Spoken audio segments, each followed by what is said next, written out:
¿Cómo hacer la práctica de Vajrasava? La práctica de Vajrasava Dorje Sempa es una meditación tántrica que se hace para la purificación del karma. Como práctica mahayana, se emprende con un anhelo de la bodhicitta para purificar todo nuestro karma, para alcanzar la iluminación tan rápido como sea posible, con la intención de estar mejor capacitados para ayudar a todos los seres. En un nivel último, la práctica de Vajrasava es una meditación no conceptual en la vacuidad. En un nivel provisional, implica la recitación repetida del mantra de las 100 sílabas, acompañada por estados oponentes de la mente y complejas visualizaciones. La recitación del mantra y visualización de Vajrasava pueden ser emprendidas meramente dentro del contexto de la práctica del sutra, antes de comenzar cualquier práctica tántrica. En tales casos pueden hacerse formando parte o no de un grupo de prácticas preliminares formales, el Gondro, para Tantra, durante las cuales repetiríamos el mantra 100.000 veces. La recitación y visualización podrían constituir también parte de una práctica de sadhana tántrica formal, para actualizarnos con una figura búdica, un yidam. Tal práctica de sadhana podía estar dentro del contexto de cualquier clase de tantra. Sin importar en qué nivel practiquemos, la meditación de Vajrasava está orientada a purificarnos del karma. El karma se refiere ya sea a los impulsos mentales incontrolablemente recurrentes que nos conducen a actuar, hablar o pensar de una forma específica, o a los impulsos con los que las llamadas acciones kármicas son llevadas a cabo. Existen diversas explicaciones ligeramente diferentes dadas por varios maestros budistas indios. No hay necesidad de ver con detalle tales diferencias en este momento. Cuando cometemos acciones kármicas, éstas dejan remanentes kármicos tales como tendencias kármicas, semillas en nuestro continuo mental. Posteriormente, con frecuencia en un renacimiento futuro, estos remanentes kármicos maduran o provocan nuestra experiencia de resultados kármicos que de alguna manera concuerdan con aquellas acciones kármicas.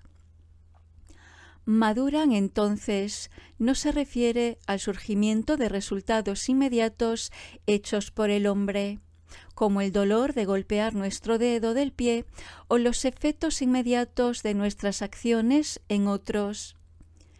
Purificación del karma es realmente una forma abreviada de decir purificación de los remanentes kármicos. En este contexto, purificación significa eliminar la posibilidad de que experimentemos los resultados kármicos provenientes de la maduración de estos remanentes. Solamente el Mahayana establece la posibilidad de purificar el karma antes de que termine de madurar. De acuerdo con las escuelas Hinayana, todos nuestros remanentes kármicos deben madurar, aun si solamente es en la experiencia de un resultado menor, antes de que muramos en la vida en que nos liberemos como un arhat o nos iluminemos como un Buda. El proceso de purificación en general. Contexto: las 4 verdades nobles. Para comprender cómo puede ser purificado el karma, necesitamos comprender las 4 verdades nobles.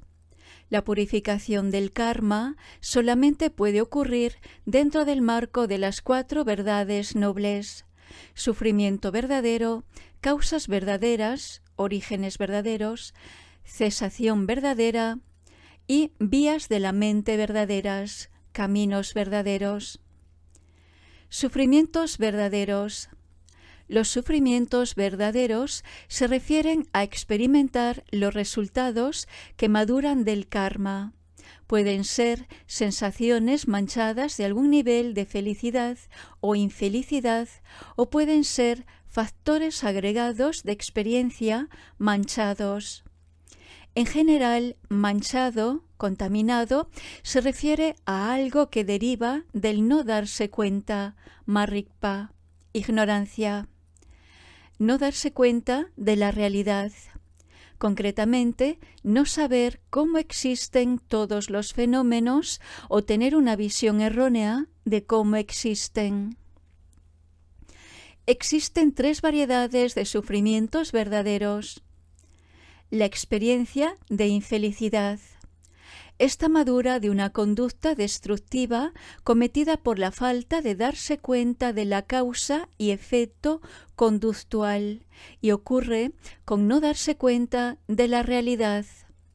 En general, una acción destructiva es motivada por una emoción perturbadora de apego, hostilidad o ingenuidad, así como por no tener un sentido de los valores ni escrúpulos.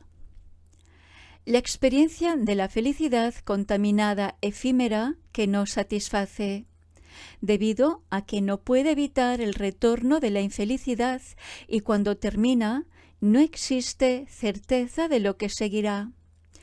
Esta es la maduración de conductas constructivas llevadas a cabo con falta de darse cuenta de la realidad.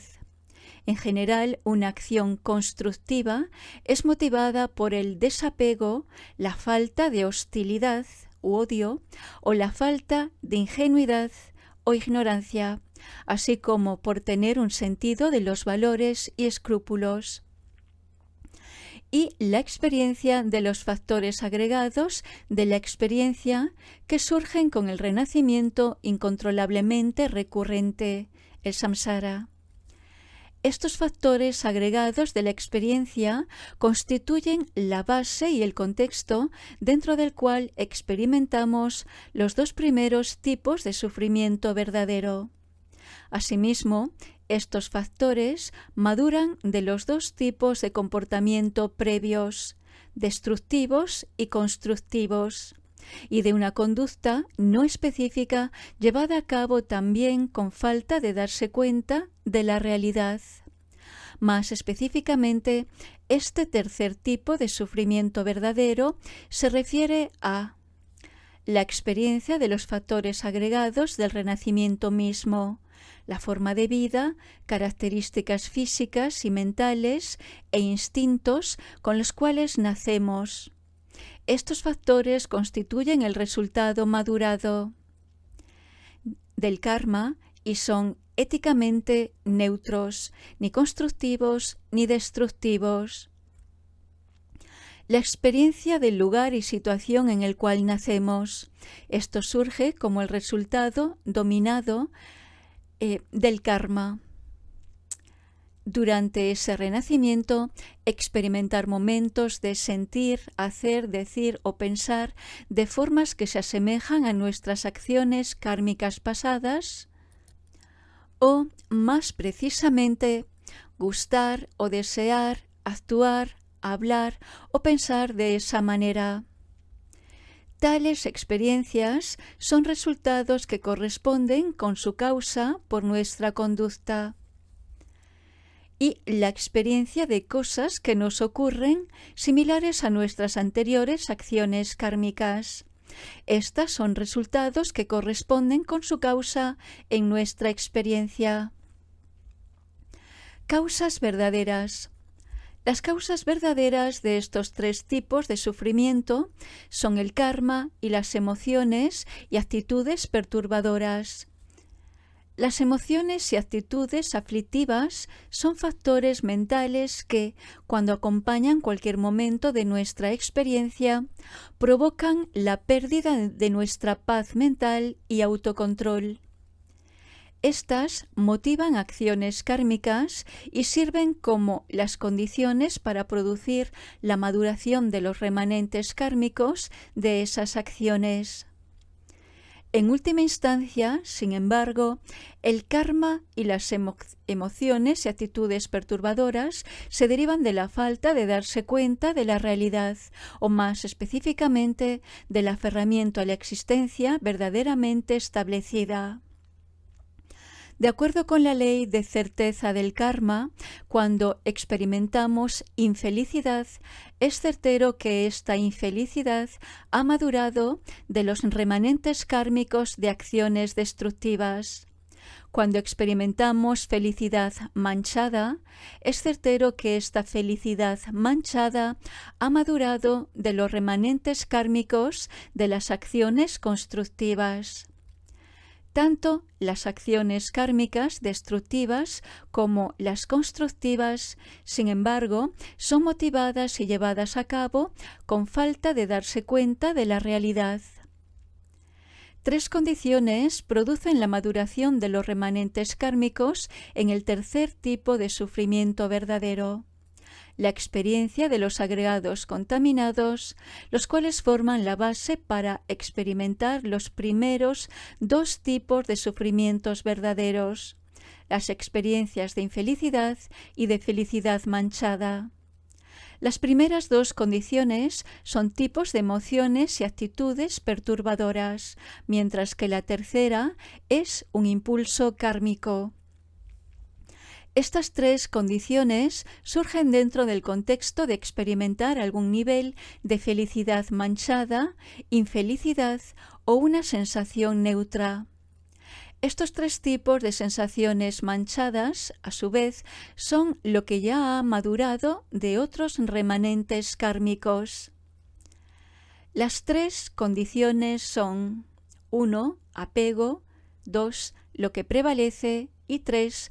Un impulso kármico por una existencia posterior.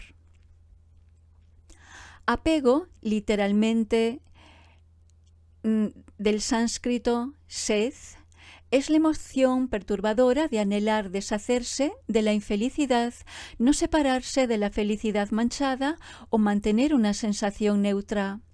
Como una emoción perturbadora, el apego exagera las cualidades positivas o negativas de la sensación en la cual se enfoca, mientras que el apego por la existencia verdaderamente establecida, que acompaña al apego, proyecta existencia verdaderamente establecida sobre esas sensaciones y sus cualidades. Lo que prevalece podría ser la emoción perturbadora de desear algún objeto sensorial deseable, ya sea apego por uno que ya estamos experimentando o el deseo anhelante por uno que todavía no tenemos. Similar al apego, este deseo anhelante que prevalece o aferramiento exagera las buenas cualidades del objeto sensorial deseable en el cual se enfoca, mientras que el aferramiento por la existencia verdaderamente establecida, que acompaña la emoción que prevalece, proyecta existencia verdaderamente establecida sobre ese objeto sensorial. Alternativamente, lo que prevalece puede ser una de las muchas actitudes perturbadoras. La principal es una perspectiva engañosa hacia un entramado transitorio, que en este caso se refiere al aferramiento a los agregados contaminados, que es la base para estas sensaciones contaminadas para constituir un yo verdaderamente existente. Noten que estos agregados contaminados a los que se aferra la actitud perturbadora también han madurado previamente de remanentes kármicos. Estas actitudes que prevalecen están acompañadas por el aferramiento a una existencia verdaderamente establecida que se enfoca en los agregados contaminados y que proyecta existencia verdaderamente establecida sobre ellos y sobre el yo convencional, que es una imputación sobre ellos. Por lo tanto, tanto el apego como una emoción o actitud perturbadora que prevalece surgen debido a la falta de darse cuenta de la realidad, más específicamente debido al aferramiento a la existencia verdaderamente establecida, y son acompañados por esa falta de darse cuenta y aferramiento. El apego y el aferramiento, entonces, provocan un impulso kármico para el surgimiento de una existencia posterior. Este impulso kármico activa el remanente kármico de los tipos de acciones kármicas que tienen el poder de producir un renacimiento posterior. Los remanentes kármicos activados consisten tanto en el impulso kármico que arrojará a nuestra continuidad mental a la experiencia de su próximo renacimiento, como el impulso kármico que producirá su experiencia de las condiciones de ese renacimiento.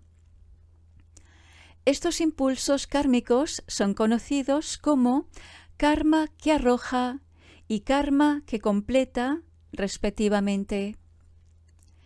En resumen, debido a la falta de darnos cuenta de la realidad, cometemos acciones kármicas.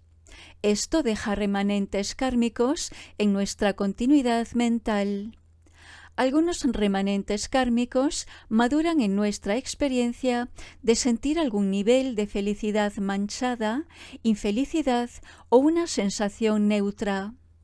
Experimentamos esas sensaciones contaminadas dentro del contexto de los agregados contaminados que han madurado de otros remanentes kármicos. La falta de darnos cuenta de la realidad produce un apego dirigido hacia una sensación contaminada que experimentamos y produce también una emoción o actitud que prevalece dirigida ya sea hacia el objeto por el cual experimentamos esa sensación contaminada o hacia los factores agregados dentro de los cuales ocurre la experiencia de ese objeto. Este apego y aferramiento sirven como las condiciones para el surgimiento de un impulso kármico por una existencia posterior. Ese impulso kármico activa otros remanentes kármicos y entonces esos remanentes kármicos activados, ahora en la forma de un karma que arroja, produce nuestra experiencia de agregados contaminados futuros. Entonces, otros remanentes kármicos maduran en sensaciones contaminadas que experimentamos dentro del contexto de aquellos agregados contaminados futuros y experimentamos esas sensaciones aún con más falta de darse cuenta de la realidad. En última instancia, entonces, la verdadera causa del sufrimiento es la falta de darse cuenta de la realidad, o más específicamente, el aferramiento a una existencia verdaderamente establecida. Este complejo mecanismo describe el renacimiento incontrolablemente recurrente, conocido como samsara, completamente lleno de sufrimiento. Los 12 eslabones de surgimiento dependiente resaltan completamente este mecanismo. Cesación verdadera. Una cesación verdadera de los sufrimientos solamente puede ser llevada a cabo mediante una cesación verdadera de sus causas. Por lo tanto, la cesación verdadera se refiere a una absoluta ausencia de karma y de emociones y actitudes perturbadoras como causas verdaderas y a una ausencia absoluta de lo que madura de ellas, sensaciones contaminadas y agregados contaminados como sufrimientos verdaderos. Una ausencia absoluta significa la cesación de algo de tal forma que nunca vuelva a surgir. Vías de la mente verdaderas. una vía de la mente verdadera que produce una cesación verdadera, es una cognición no conceptual de la vacuidad basada en la dirección segura, en el refugio, ya sea simplemente con renuncia o con el anhelo de la bodhicitta. Renuncia es la fuerte determinación de liberarnos de todos los sufrimientos verdaderos y deshacernos de todas sus causas verdaderas. Bodhicitta es una mente enfocada en nuestra iluminación individual aún no acontecida, pero que es una imputación válida sobre nuestra continuidad mental y que puede ocurrir sobre la base de nuestros factores de naturaleza búdica. Este enfoque es acompañado por la intención de alcanzar la iluminación y beneficiar a todos los seres ilimitados a través de este logro. En el contexto del Anuttara Yoga Tantra, esta cognición no conceptual es tener una realización gozosa de la vacuidad con la conciencia de la luz clara. Conciencia de la luz clara, Otzel, es el nivel más sutil de conciencia que poseen todos los seres. Dentro del contexto de la práctica del Dzogchen, esta cognición no conceptual gozosa de la vacuidad es con darse cuenta puro, Rigpa. En aras de la simplicidad de la discusión, limitemos nuestra presentación a la conciencia de la luz clara, ya que los puntos más relevantes sobre ella pertenecen también al darse cuenta puro. Vajrasattva representa la conciencia de la luz clara totalmente realizada en sus dos aspectos. Uno, su aspecto de tercera verdad noble de doble pureza. Tiene la pureza natural de que su naturaleza nunca haya sido manchado por el karma o por emociones y actitudes perturbadoras, y la pureza alcanzada por remover esas manchas pasajeras de tal forma que nunca se repitan. Su aspecto de cuarta verdad noble como aquella que nos libera de los sufrimientos verdaderos y de sus causas verdaderas. La meditación de Vajrasattva se practica con el objetivo de purificar el karma. Alcanzamos la iluminación cuando, con conciencia de la luz clara de Vajrasattva, logramos la purificación final de todo el karma. Lo que se purifica, remanentes kármicos. Debido a que purificar el karma significa purificar los remanentes kármicos de nuestras acciones kármicas, veamos los tres tipos de remanentes kármicos que necesitan purificarse. En este contexto, he acuñado el término remanente kármico para referirme a los tres. 1. Entramados de fuerza kármica. 2. Tendencias kármicas. Y 3. Hábitos kármicos constantes. Las fuerzas kármicas incluyen tanto fuerza kármica negativa como fuerza kármica positiva. Solamente los sistemas filosóficos Mahayana establecen los hábitos kármicos constantes. Los sistemas filosóficos Hinayana no lo hacen. Las fuerzas kármicas, pero no las tendencias kármicas, maduran en la experiencia general de los agregados manchados de un renacimiento samsárico.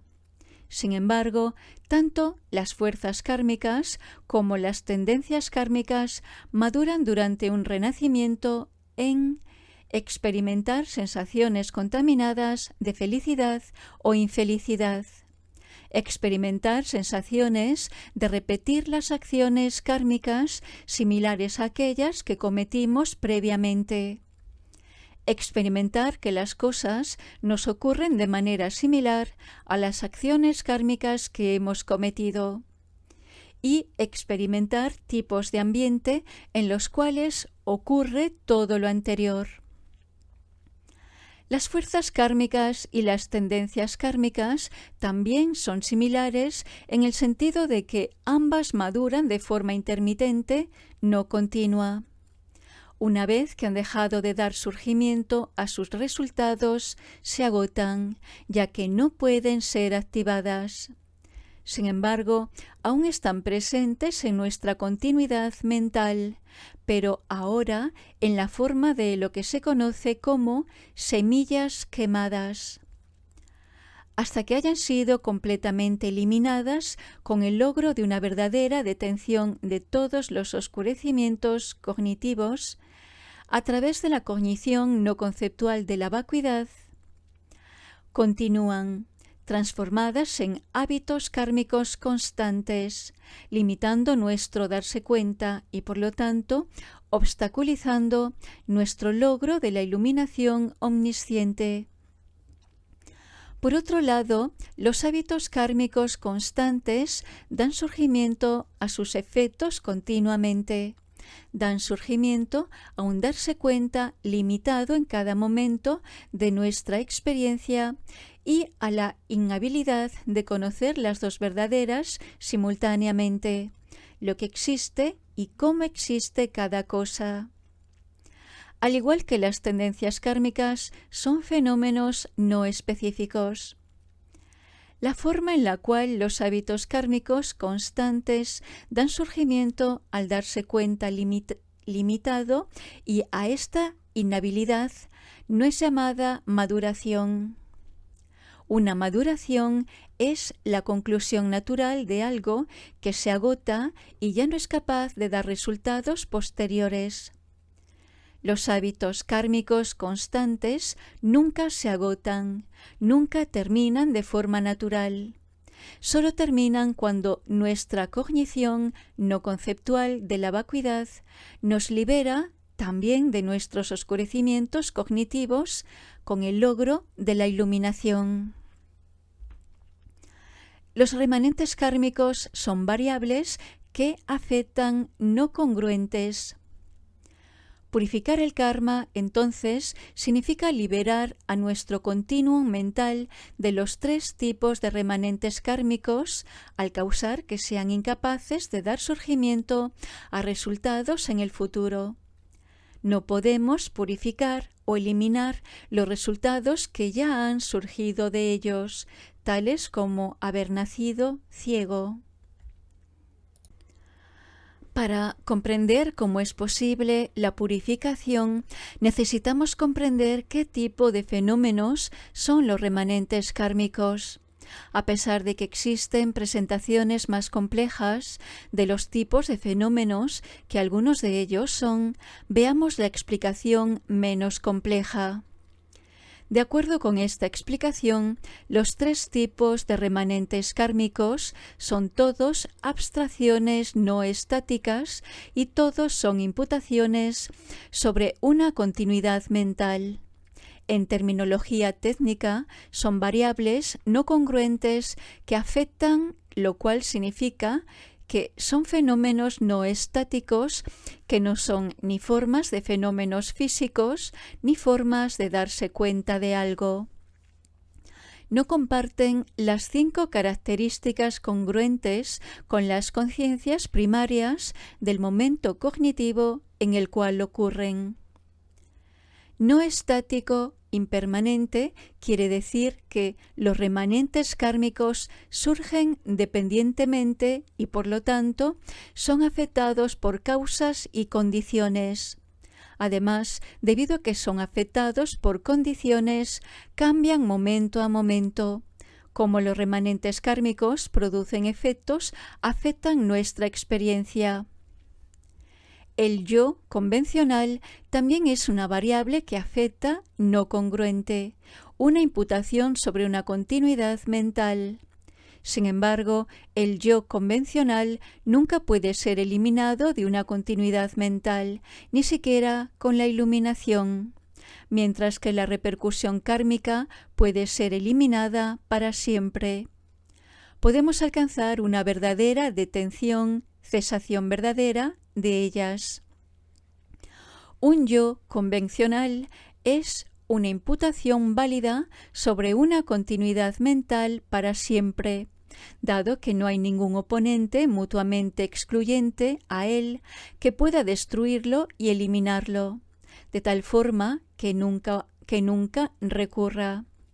Sin embargo, la presencia de remanentes kármicos es sólo una imputación válida sobre una continuidad mental que contenga la experiencia de sus acciones kármicas causales y que tenga la posibilidad de contener momentos futuros de experimentar los resultados kármicos que puedan surgir de ellas. Las tres repercusiones kármicas existen imputablemente sobre una continuidad mental, solo mientras aún son capaces de producir un efecto.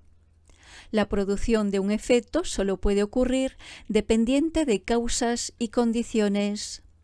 Cuando eliminamos las causas y condiciones que son capaces de causar los remanentes kármicos para producir sus efectos, su producción de un efecto ya no es posible. Cuando su producción de un efecto ya no es posible, la existencia de las repercusiones kármicas que podrían haber producido un efecto ya no es una imputación válida sobre una continuidad mental. Esta es la forma en que purificamos los remanentes kármicos. A través de la cognición no conceptual de la vacuidad, eliminamos el aferramiento a la existencia verdaderamente establecida. Y de igual forma, eliminamos el apego y las emociones y actitudes perturbadoras que prevalecen y que podrían actuar como condiciones para activar los remanentes kármicos y dar surgimiento a sus efectos. El proceso de purificación. Primero, liberamos a nuestro continuum mental de su entramado de fuerzas kármicas y de sus tendencias kármicas. Liberarnos de algo, usualmente traducido como abandonar algo, significa purificar a nuestro continuum mental de algunos fenómenos contaminados en el sentido de lograr una verdadera cesación de ellos. Nos liberamos de nuestros entramados de fuerzas kármicas positivas y negativas y de todas nuestras tendencias kármicas con el logro del estado de Arhat. En otras palabras, el logro de la liberación. Durante el resto de la vida, en la cual hemos logrado la liberación, aún experimentamos los agregados contaminados con los cuales nacimos. Además, aún experimentamos que las cosas nos ocurren de manera similar a nuestras acciones kármicas pasadas. Sin embargo, ya no experimentamos sensaciones contaminadas de felicidad o infelicidad, y tampoco experimentamos la sensación de que repetimos nuestro comportamiento kármico pasado. Debido al renacimiento en una tierra pura, después de esa vida, tampoco experimentamos los agregados contaminados, ni que las cosas que nos suceden son similares a nuestras acciones kármicas del pasado. Sin embargo, aún tenemos un darse cuenta limitado. Nos liberamos de los hábitos kármicos constantes solamente con el logro de la iluminación. Con tal logro nos convertimos en Budas omniscientes.